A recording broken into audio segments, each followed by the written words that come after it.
Si Herlan Gomez, ang bagong bituin sa boxing. Sa gitna ng mga legend tulad ni Nonito Donaire, John Riel Casimero, at ang di matitinag na Manny Pacquiao, isang bagong pangalan ay pumapasok na may pag-asa na magdala ng karangalan para sa Pilipinas. Ito ay si Herlan Gomez, isang kampyon sa mundong boxing na patuloy na naglalabas ng kahangahangang performance sa kanyang mga laban. Taong 2023 ay naging tagumpay para kay Herlan Gomez. Sa mga pag-usbong niya sa larangan ng boxing, hindi maiiwasan na ipagkumpara siya sa mga dating boksingero ng Pilipinas tulad ni Casimero at Pacquiao. Ipinapakita ni Gomez ang lakas, bilis, at katalinuhan na kinakailangan upang maging isang kampyon sa boxing.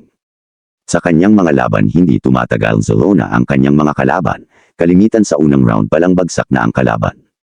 Sa bawat panalo, lalo pang tumitindi ang atensyon sa pangalan ni Herlan Gomez.